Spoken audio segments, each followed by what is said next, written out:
Hey, what's up YouTube? In this video I'm going to go through some knives and other items that I'm considering reviewing and that I'm interested in, but that I wish they were cheaper. I don't really agree with the pricing on some of these as it currently is.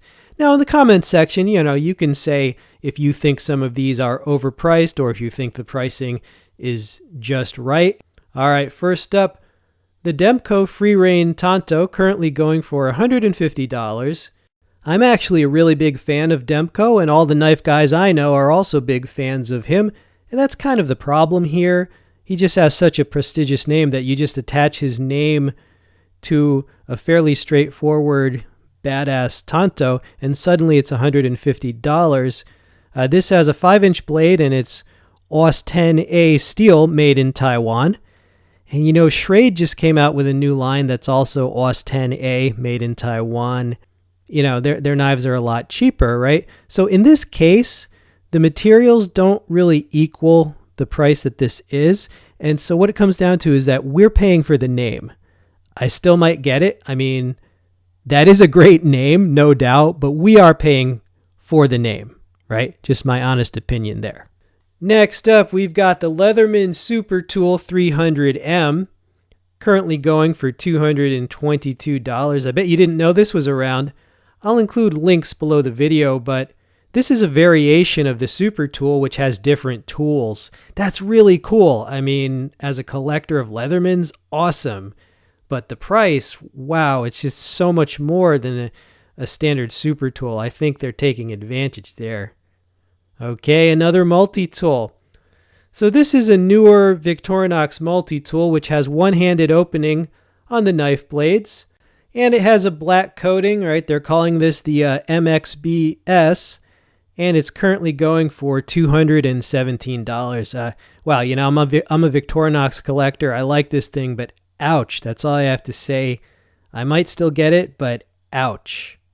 All right, next up, we've got the CRKT Odor, or however they pronounce that, $92.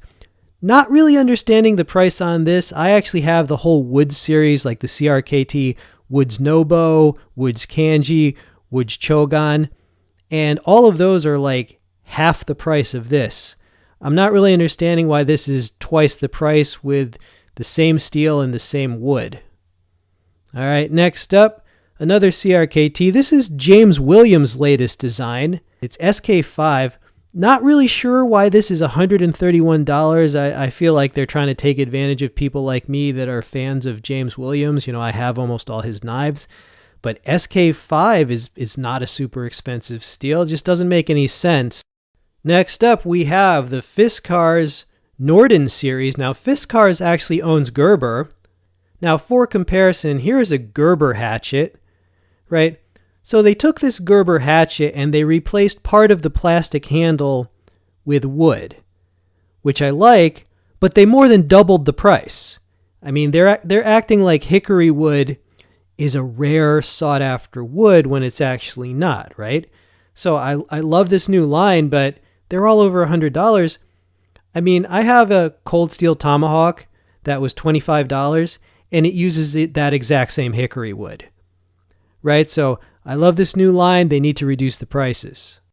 This is just overpriced because the steel is $440, not even $440C, just $440, and the wood is, Pakka wood, like Pakistani knives. I'm just not getting why this is priced $109 when the ODENWOLF pig sticker is almost the same length and just like so much more affordable. Next up, we have a Spyderco. This is the Spyderco Swick, currently going for about $150. This is a great knife in terms of being a small, concealable self-defense option. It's like a steel talon, right? But $150?